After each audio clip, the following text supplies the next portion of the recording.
going on, ladies and gentlemen? Welcome back to Auto Auction Rebuilds. We are back with a new vehicle, a 1995 Ford F-150 that looks to be in good shape, looks to be relatively low mileage, but the listing said it doesn't run, it doesn't drive, and that's all we know about it. Let's get into it, see if we can get this baby running. So here she is. I got this truck for, honestly, a little more than I would have liked to have paid for it. I paid $800 was my winning bid.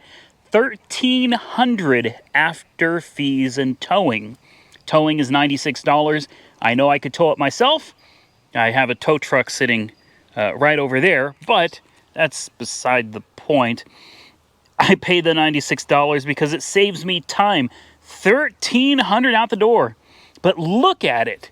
This thing can't have that many miles on it. It just looks too damn good. Now, before we get too far into the video, remember I'm giving away several cars on the channel absolutely free. All you got to do is come and get them off my property. You can even use my shop if you need to work on them or whatever. You have to let me film you, and you have to get them out of my property. Free of charge, no cost to you at all. All you got to do is subscribe to the channel right now. Down below, click the subscribe button.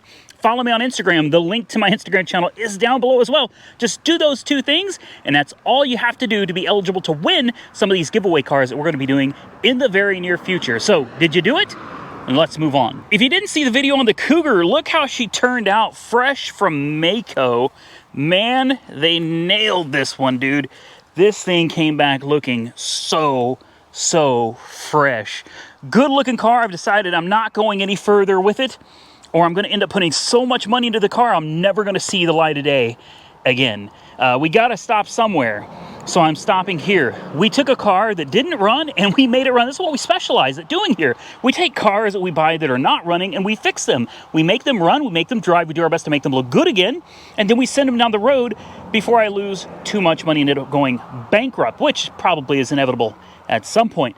So if you're interested in this car, it is up on Copart's website right now. It may not be for sale yet, but you can go there and you can watch the vehicle and you'll get notified as soon as it goes up for sale. Now we'll move on with the F-150 that I've totally been neglecting. So let's do our traditional walk around and let's see what it is we're working with here, I guess. It is two-tone, beautiful white and red. I love that it's a single cab. I've been driving these extended cab, quad cab, crew cab, super crews for a while now, and it's kind of nice just to see an old truck with just a front seat and a bed behind it. Am I right? There's something about it. You guys tell me down in the comment section below. There's something about it. We've got some Travel Star tires with good tread on the front. Body looks pretty damn good. The back, what is this? This is a different tire. It's a Matrix tire. Ooh, it's got a little rust. Not too bad though. I mean, it's not too bad. Let's take a peek under here. No rust at all. How about that? Look at the frame rails. Wow. Absolutely beautiful. Not bad. You can expect a little bit of rust on an old truck like this, but look at this. This thing is in beautiful condition. What I want you guys to do right now, we got a light on back there. Look at that. Okay. Look how easy that tailgate works. Look at this bed. This thing must have had a camper on it. No, it didn't. If it had a camper on it, it couldn't have these bars, and you'd have scratches all over here. This bed has just never been used. The bed has never been used. Wow, that tailgate is heavy. And it works. It opens and closes properly. The ball hitch, you got your lights. Usually these things are missing. These are busted out or just flat out missing. It's a good looking truck. It's a dual tank truck. And we'll see what's under the hood here in just a minute. Nowhere near the same amount of rust over here, but you have a little bit of bubbling right there. Another tire that's, you know, it should get you down the road, from what I can tell anyway.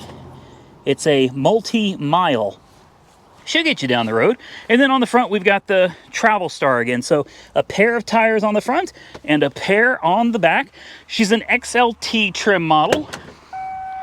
She's got the power. Ooh, she's dinging. I wonder why the light back here is on. There's got to be some button or something to turn that off, I imagine. Fuel. Does that do it? That does not do it. Does it do it if I close the door? Yes. All right, it's been a long time since I've worked on one of these older F-150s, guys. A long time.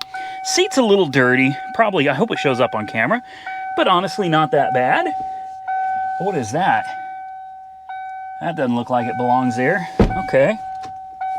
We'll pop the hood. Are the hoods already open? Yeah, hood's already open. Let's take a peek under the hood. That dinging's getting very annoying. All right, here we go. And there we go. Oopsie daisy. What kind of battery we got here? An 8 of 18, so that battery's a little old. Gear oil? Why would you have gear oil under the hood? That's trans fluid, guys. Well, you can't see in there. That's trans fluid for sure. And there's a funnel right here too. Gross. Okay. Well, that's never a good sign. She's, is it a 5.0 or a 5? What is this? What is this? Oh, that's not good. That's not a good sign. It's just laying right here. Is that a, it's not an intake air temperature sensor. That looks like a coolant temp sensor. Okay. I don't know. We'll see. Well, oh, that's loose. Oh no, not stop leak. Nothing. There's nothing. Oh boy. Okay. Let's check the oils. She's she's in the low area, but she does have oil. That can't be good. All right. We'll check the trans, which is way back there in the back. And look at that. She's the 5.8 liter, not the 5.0. Let's see what the... Oh. There's nothing in the trans at all. Okay. Boy, I'm starting to become very concerned about this truck. Look at that pulley. That looks awful. Wow, that's... Okay. Well. Oh, come on now. What is this? There's a wire just dangling here. Okay. Gee. That looks like...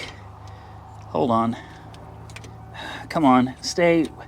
This is great. I guarantee you this goes here. Promise you it does. It sure does. Yes, it does. Okay, so let's figure out where this goes. Oh, crap, I lost it. Can you guys, I can't see. Can you guys see down in there? There's got to be the coolant temp sensor somewhere around there. I can't see it. I can't see. I see water down there too. I do. Let me get a screwdriver so we can take the... Okay. Oh, these are already loose too. Oh, somebody's been messing around. Yep, there's a reason it doesn't run. Take a look right here. This is where the coolant temp sensor would have gone. Right there, straight broken off. So somebody ran her out of coolant. Temp sensor broke and she ran out of coolant. This is great news. Man, it's a damn good looking truck. I would roll, let me tell you something, guys, I would drive this all day. I would not be embarrassed in the slightest to roll around this because you just don't see many of them anymore. Can we take the key out the damn ignition? There's no strap around the steering wheel either.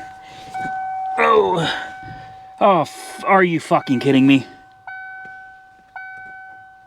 Nope, nope. It didn't say anything about a cracked ignition. Oh, okay. Lovely. This is... Oh, yeah. A locked glove box. Okay. Oh, boy. Can we get a screwdriver in there, I wonder? I don't know. That's pretty mangled up, guys. We can't see the...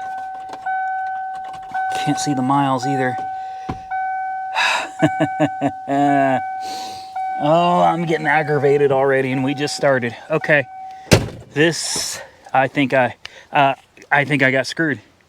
I do. I think I got taken for a ride on this one. I'm gonna have to look up the listing. I knew it didn't run, but I figure it looks like it doesn't have more than 75,000 miles. I would guess no more than 75, 80,000 miles on the old girl. So what could possibly be wrong with it? And seriously, looking under the hood here, I don't see an excess buildup of oil or anything. I mean, never mind, I take that back. Look at all that right there on the intake and over here. So I'm a liar. I'm a liar. That is not 75, 80,000 miles. I don't know, maybe 120, 150,000. Drop your comments below. Tell me how many miles you think this old girl's got on her based on what you're seeing right now. I guess my job is to go get a screwdriver. It's getting late. It's 4:30. So I'm gonna need to go. Nothing around here is close. Here's what I found. Oh, Siri, piss off. That means I've got to drive 30 minutes into town. For sure, we need a coolant temp sensor. Hopefully that's the right one. Yeah, I'll go get a coolant temp sensor and a screwdriver and a booster pack because I'm sure this battery's got to be fairly low at this point. And let's see if we can get her to run. Maybe the reason it was listed as a non-runner is because there were no keys. Maybe they just didn't stick a screwdriver in the ignition and try to start it. And we're back. O'Reilly Auto Parts for the win. There we go right there. Brand new Mastercraft for $30. 30 bucks. We don't even know if it runs. I got a feeling we stick this thing in the ignition, it's going to fire up. You know what I forgot? The booster pack. Let me grab that real quick because I know if I don't, we're going to have to go get it anyway. All right, the NOCO's doing its job. She's got a healthy 12.7 volts. You guys drop your votes below.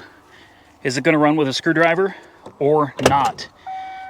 I'm thinking it's going to run. I mean, look at it. It looks too damn good. This thing's absolutely going to run with a screwdriver. They just didn't stick a screwdriver in it.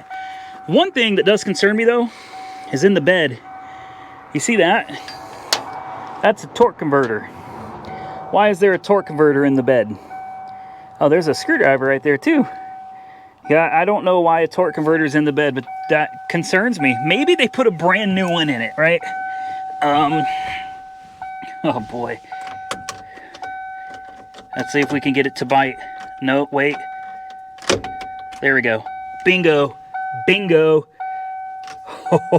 Oh, yes. This is it. She's going to run. She's going to run. You ready? You drop your comment. Oh, 292? You're kidding me. The miles are 292,717. Holy crap. Okay, I wasn't expecting that. Okay, the screwdriver's in. Here we go. Let's cycle the key. Try to prime the fuel pump.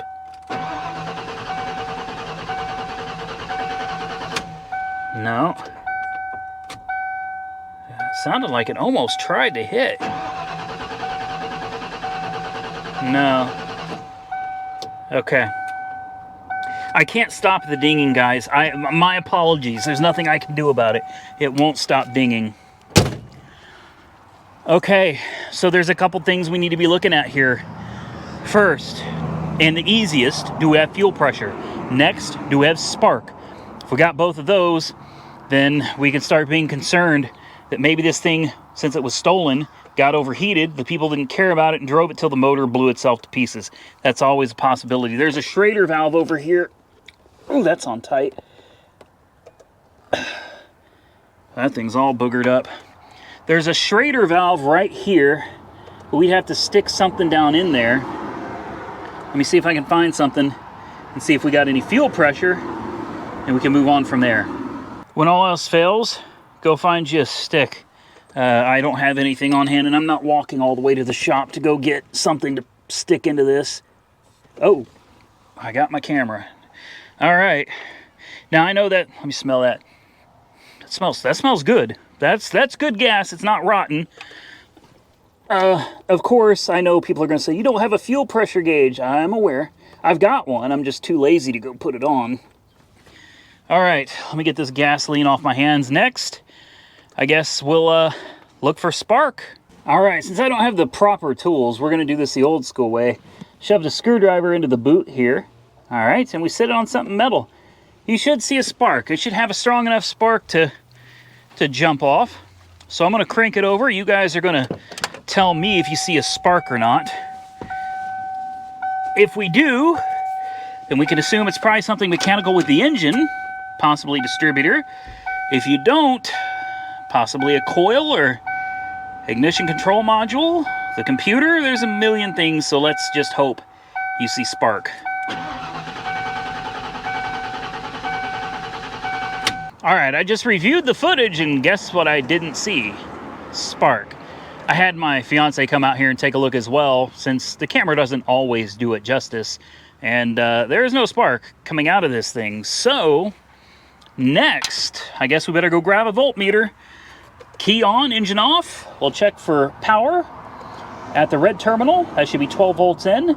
The white wire, I believe, is a tack wire, so I don't think we'll need to mess with that too much. We can check our secondaries and our primaries, and then we'll find out if the coil is bad. I'm hoping it's just a bad coil. But when you see all of this that somebody's been tinkering with, what do you really think the chances are that we're going to get off with just putting a coil in it? And here's the thing, we could throw the parts cannon at it, guys. I would much rather properly diagnose it before we go buying parts. I've already got more into this thing than probably I can get out of it. So let's do it the right way this time. All right, ladies and gentlemen, hopefully we can get this done before it gets dark. I thought this was going to be easy, and maybe it will be, but we're going to test the coil right now. We're going to start by setting the digital volt ohm meter to 20,000 ohms. All right, and I've actually got it in the wrong place. Let's flip this around to 20,000. All right, right there, 20,000 ohms.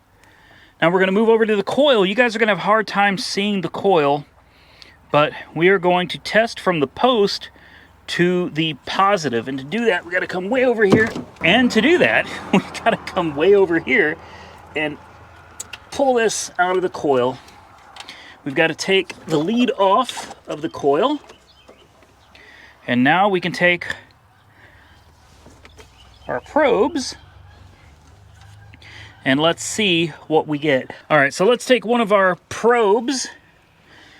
And this is going to be hard for you guys to see if you can see it all. But we're going to put one on the center post, one on the tack side. So we'll test our secondaries.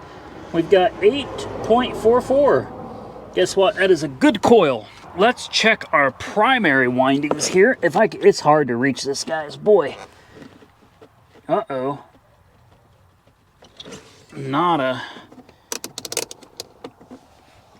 Let's put it on 200 ohms. Tell me we get something. 0.5, 0.7. Ah.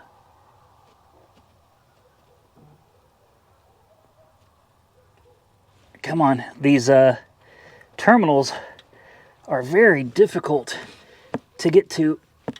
It's not showing open, so that's good. But boy, I'm having a difficult time getting a reading on this. Come on. 0.3. Okay, that's what I needed. That's what I needed. Okay, so the coil's good. So we could have gone and just bought a coil, and that wouldn't have fixed anything. That tells me our problem is somewhere else. So here's where we're going to go next. We're going to turn the ignition on. Forgive the dinging. It drives me just as crazy as it does you guys. Ignition is on. Let's verify that we've got power going to the coil. Okay, that's important. Without power, obviously the coil will not fire.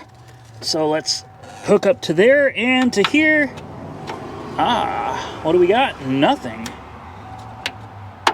Oh, because I'm not on volts. Dummy.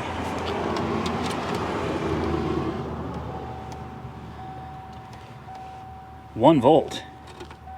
Ah, there we go. Bad connection.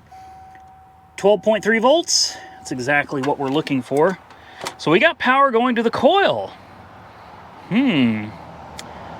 We should really have a test light for this next step. So without a test light, this is going to be very difficult. It may not work at all. I don't expect that it will. We're going to try it anyway because this is all I've got. I had a test light. Now I don't. It's been a long time since I've seen it. So what we have done is we now have the positive lead on the tack side, the side that's supposed to ground and then let off the ground to fire the coil, right? So you should see this number, even though it's going to be difficult. This number should jump. It should jump around and probably end up back at 12 when it's done. We're going to turn the ignition And let's see if we get any jumping, because if we don't, then that means the computer or the pickup is not firing the coil.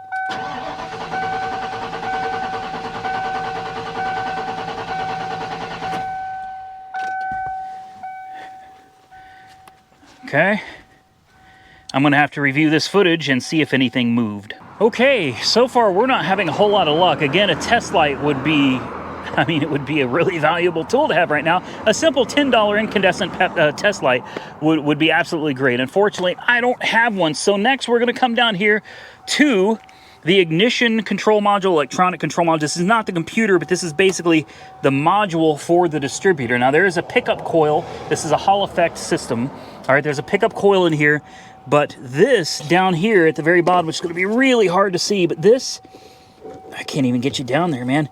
Here's the connector, and here's the module. My fingers are, well, I don't think I can get you guys down there. Let me try. I really want you to see this damn thing in case you haven't seen one before. Here is the connector, and here's the module with the heat sink. All right, there should be some thermal paste behind it, and then it uses the inner fender liner as basically a giant heat sink to dissipate all of that heat. So there is a wire right here, the very top one. You guys can't see it either, but it's gray. That is your PIP line. And what we need to do right now is see if we got any voltage with the key on going to the PIP line. I'm starting to suspect we may have a computer issue. Okay, so here's what I've done. I've tapped into the PIP line, which is right there with my positive lead. Negative lead is over here.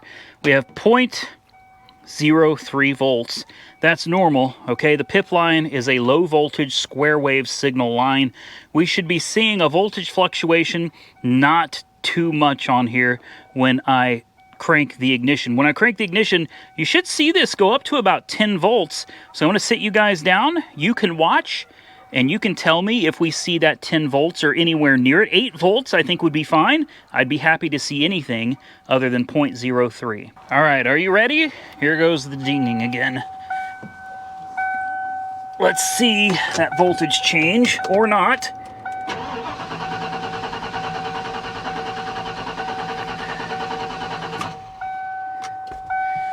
So what did you see?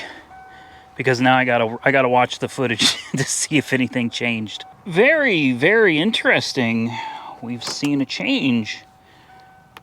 Huh.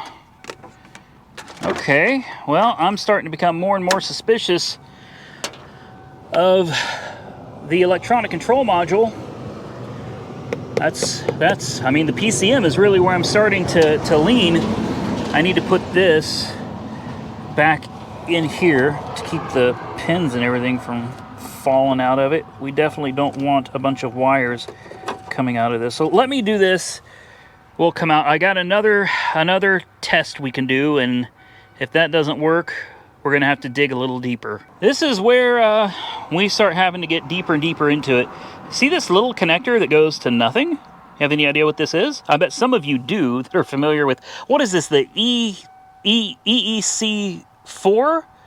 I can't remember. But anyway, this is your spout connector. That's right, S-P-O-U-T. It's an acronym. You don't know what it stands for? That's fine, neither do I. Okay, that's what it is. And in some cases, it resides over there by the distributor. In this case, this is a newer model. It resides over here by the control module. All right. All this is a jumper on the inside, and it basically lets the computer control timing and doesn't let the computer control timing. So if you need to set your base timing, you disconnect this and you set your timing marks to 10 degrees before top dead center. When you're done, you lock it all down, you plug this back in, and it allows the computer to control timing. Well, when you take this out, it literally takes the computer out of the equation. The computer still runs fuel injection, stuff like that, but the computer will no longer try to control timing, and the distributor and the coil should be able to do everything all on its own. Now, this is a map-based system, so we don't need to hook these back up. I'm not going to hook them up. We'll leave them off because there's no mass airflow sensor. In fact, I believe your MAP sensor, your manifold absolute pressure sensor, resides right there. It's all or nothing at this point, guys. They were right. It doesn't run. They were absolutely right. It does not run. So this is going to tell us where we need to look next. Here we go. Huh. No way. No way. Are you kidding me? It fired right up. Okay. Next question is, if we plug this back in and the engine dies, well, that tells us everything we need to know. Because at that point, you have a shorted out computer, and that's very common on these, believe it or not. Oh, we plugged it back in. There it is. It did not die.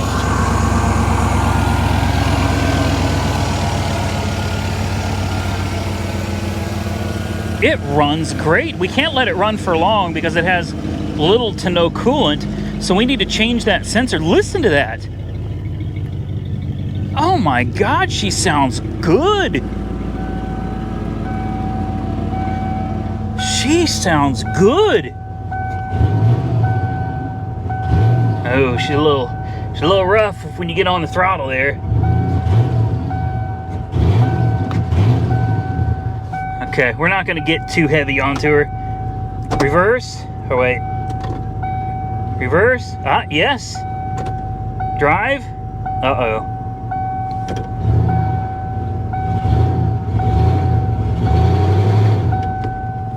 Oh, whoa, that's reverse. What?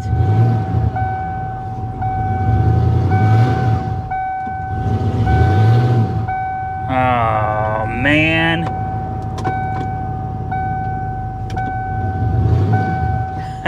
Okay. We got no gears. Windows work? Yes, let's go ahead and roll those down. Let's get those down. Okay, both windows work. That's good. And old school air conditioner right there. We're gonna go ahead and shut her down, guys. Oh, I'm reaching for the key. There is no key. Let's real quick. Let me check to make sure the alternator's charging. Yeah, 14.3. Okay. Wow, it runs freaking great. It's got to get that ignition fixed. Let's see if it fires up again with it plugged back in. It does. And the check engine light went out. Nope. Check engine light's right back on. Now you hit the gas and it runs great. Oil pressure gauge is no bueno. Let's shut her down. Let's go immediately. Now let me ask you something. Why does it start back up again? I'm going to just go out on a limb and I'm going to say that the what is that noise? Okay, anyway, I'm going to just go out on a limb here and say the pickup coil inside the distributor is dead. Now, I don't know if this is one that you can go inside the distributor and just replace the part, or if it's one of those you got to pull the distributor and put a new distributor in it. But a lot of times what happens is when you start screwing around with that PIP line and you get voltage to go through it and back over to the pickup coil, it will bring it back to life momentarily. Usually it doesn't last. It'll probably go right back out again. So we know what we're looking at. We either need to replace the distributor or we need to replace the pickup coil. Everything else seems to be working just fine.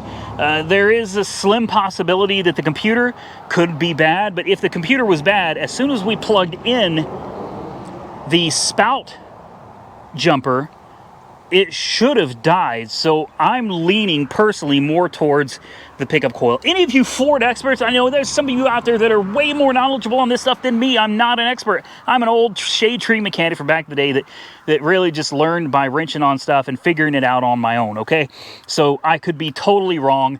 Definitely comment below if you know anything about these and let me know. But for now, let's replace this. All right, let's get some coolant in it. And, oh, it's out of trans fluid. I'll bet that's why the gears don't work. It's heavy freaking trans fluid. Let me go find some Dex Merc. We can put some fluid in this, and let's see if we can take it out on a ride. It's first drive. All right. Out with the old. Oopsie. Well, she's gone now. She's gone now. In with the new. Slap that bad boy in there. There we go. All right, let me tighten it down. We can put some coolant in it and plug that in. That ought to make the truck a whole lot happier. All right, time to fill her up. This thing will eventually need to be flushed. Trust me, it's not full. Is it? No, it's not. It's just, it's bubbling and gurgling. It's taking its sweet time. Great. I'm in a hurry. We're losing daylight. And she wants to take her time. Maybe I should start it up. Maybe that would help speed this process up a little bit. Okay, we've got coolants. We got some trans fluid. I'm not buttoning it all up yet. But we might just make it before it gets totally dark on us here. Oh, we got heat. That's good. We can turn that off now. I wanted to make sure we had some coolant in there and it's circulating. Yes, yes. Yes. Yes. And the check engine light just went out. I'm gonna set that e-brake just to be safe. Does the radio work?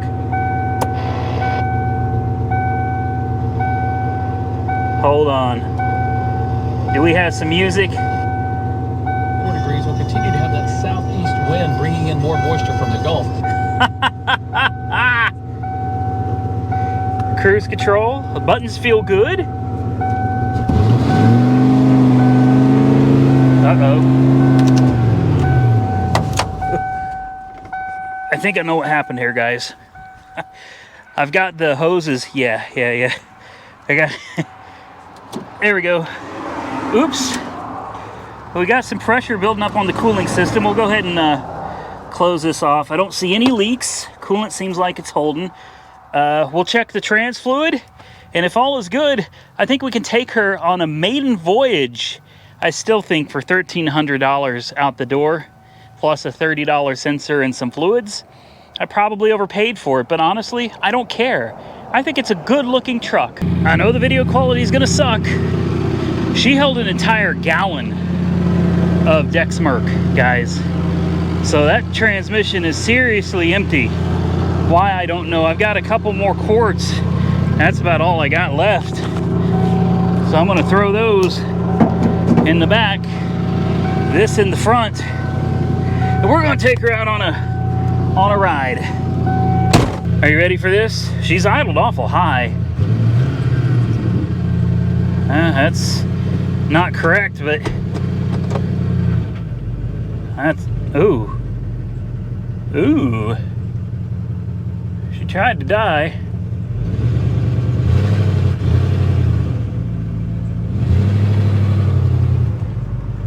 Here we go.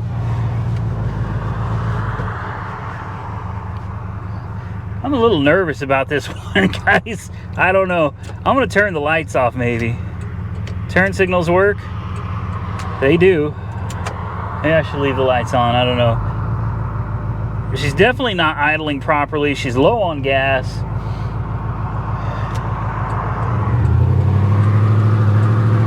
The trans is not engaging.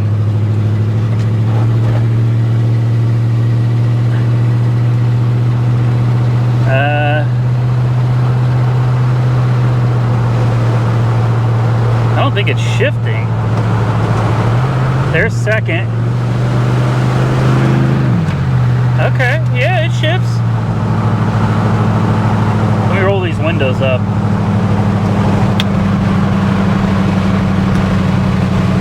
All right. Well, first drive. I wonder if she'll make it to 10 miles. I don't know if we should go that far, guys. She's got no gas. None. I'm gonna roll these windows all the way up here. Okay. Cruise control?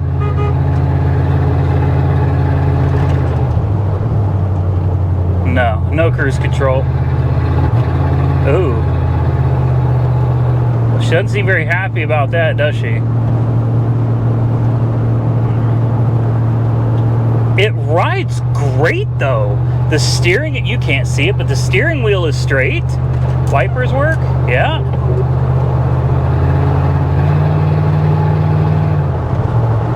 Now there's 65 miles an hour right there, not an issue at all. It is kind of bogging a little bit.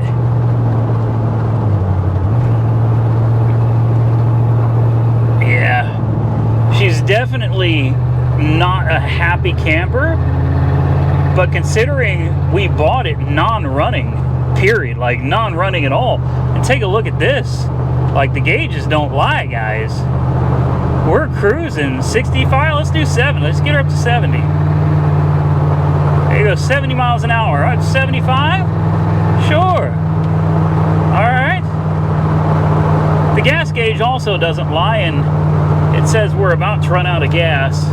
Brights work, signals work, it rides great. We're gonna have to find a place to turn around. We're not gonna make it to our happy little 10-mile spot. We just don't have enough. We don't. I heard it downshift too. Yeah, it's on red now. We better turn this sucker around. We're gonna be in bad shape here in just a minute. If we don't, it's a truck, so we can drive over the grass. Ain't gonna hurt nothing. Ooh. Uh-oh. Oh no. Oh no, we're out of gas. We're out of gas. Come on. Come on!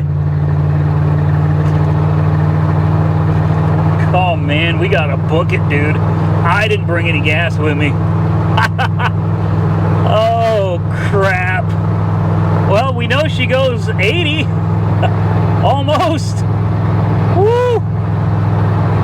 Oh boy. I hope we make it. Here we go. We don't have far to go, guys. But let me tell you, it's not far to go driving.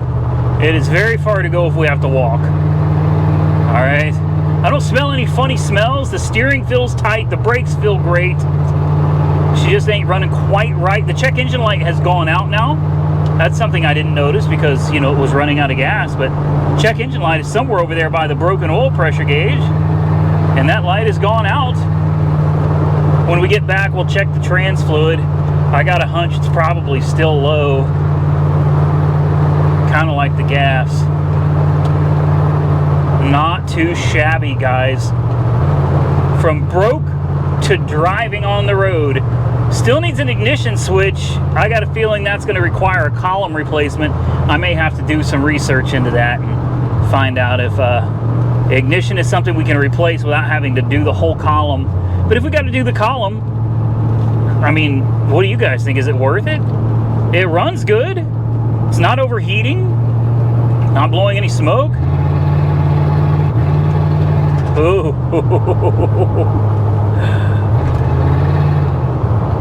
It sounds healthy. It does.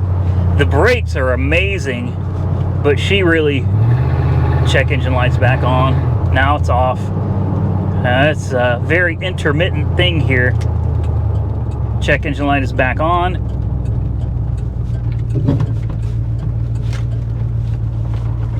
Oh, okay. We made it. We made it back to where we pulled her out of. She's been sitting here, guys, for weeks.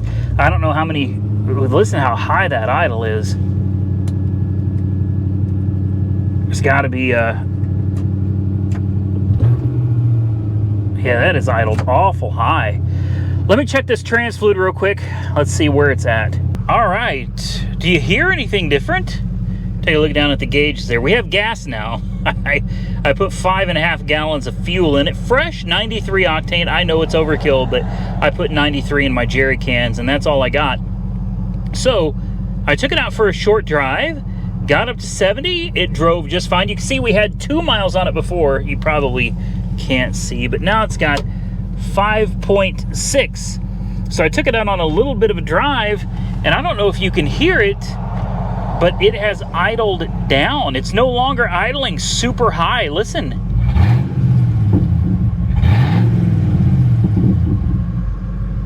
It idles right back down to normal. And here's the best part. Let's turn the lights. Well, I'll leave the lights on for you guys because otherwise you can't see. I got a screwdriver in my hand. I'm going to shut the car off. All right, you ready? And we'll see if it starts. I plugged in the spout connector, so it shouldn't start, right? Fired right up. No leaks underneath. It held 6 quarts of trans fluid. I put 6 quarts in it. Where did 6 quarts go? I couldn't tell you because I climbed underneath this thing and there is no sign of a massive leak from underneath anywhere at all. So I don't know how it ended up being 6 quarts low, but there is nothing under this truck that looks like it leaked out 6 quarts of trans fluid. Maybe somebody just put that transmission back in. Maybe they swapped out the torque converter. I don't know, but she held 6 quarts to bring her up to full, and she runs and drives great. Check engine light is intermittent, but you can hear when we hit the gas now. Listen to that smooth acceleration.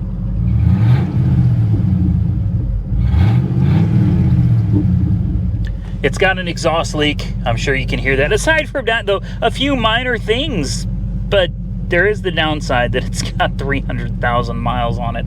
I don't know. You guys will have to tell me. Do you think we got a decent deal on this, or is this yet another one in my collection of cars that I probably made a big mistake on? And with that, I guess we're done. I'm happy. You know, it didn't take a whole lot of work. It wasn't super complicated. Just going through a few basic steps to figure out what was wrong with it. And truthfully, we still haven't fully diagnosed what the problem was, but currently it is running and driving on its own. You don't have to unplug that silly little spout connector. It starts on its own, but most likely it will fail again. Now, comment below, like I said earlier, if you have any idea what it is. Personally, I'm thinking it's the pickup coil. That's where I'm at with it. But again, I could be totally wrong, and some of you out there know a lot more about this stuff than I do. Again, we took something that had been left for dead. It was destined for a scrap yard. It didn't run. It sure didn't move. And after sitting in my yard for several weeks, we finally got around to it. And in one day, we were able to take it from a non-running stolen vehicle to something you can get on the highway and cruise 70 miles an hour with absolutely no issues in. To me, that is a success story. What are we going to do with it next? Well, as usual, we could dump a bunch of money into it and lose even more money. Or now that it's running and driving, we could send it down the road. There's an idea. We've got a lot of other projects around here that need our attention. I don't know how far I want to go with it, but you guys comment below and tell me what you think. Can that ignition be saved with a new ignition switch, a new ignition tumbler and everything? Or is that one of those that we're going to have to replace the column? I really don't want to replace the column, but it may come down to that. It may be something that needs to be done. I really don't know which way to go with it, but comment below and tell me what you think. Don't forget to subscribe to the channel if you haven't currently subscribed. And if you enjoyed the video, hit that thumbs up button and share the video on your social media pages. It goes a long way to help the channel. Thank you so much for watching. Until next time, stay safe out there, everybody. I look forward to seeing you all again very soon in the next one.